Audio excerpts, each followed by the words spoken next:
Remember, I always love you.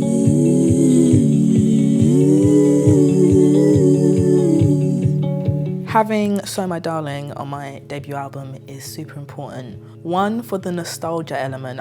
That's probably one of the first songs I wrote in my career. I think I wrote it when I was 17. I wrote it before I'd even met any musical management. I was in Brit school with just dreams of being a singer, and it's one of literally the first batch of songs I wrote by myself in my room. That song has been on a journey, and lyrically it's been the same since, but you know, we've got the acoustic version now with Bedroom. I think with that song, a lot of my fans, whether they've known me from the beginning and they were like, yes, finally, So My Darling's getting its moment, or the people who first discovered me, which a lot of people discovered me through that song.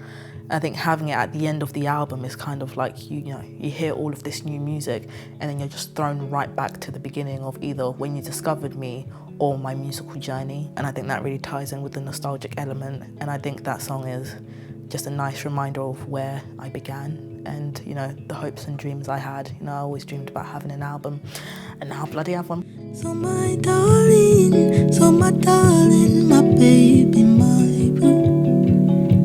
You are my best friend. You are my best friend.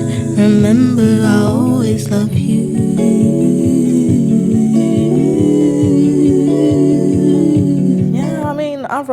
I wrote So My Darling about Marcus on FaceTime, and I think when we were on a FaceTime at 17 writing this song about my best friend Marcus, I don't think we ever expected anything, even half of what's happened with it. And I'm sure Marcus rightfully has the bragging rights to be like, this song's about me. So yeah, definitely didn't expect this, but it's beautiful to think that in that moment I was so desperate to be a singer, and now I am a singer with an album coming out. So my darling,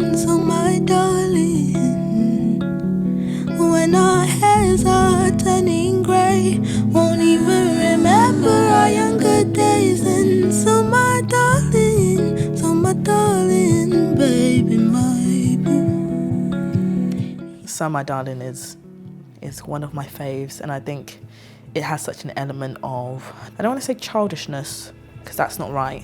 I think there's the simplicity and, you know, like the la la la la la la la, like just, it's very, I think, very innocent.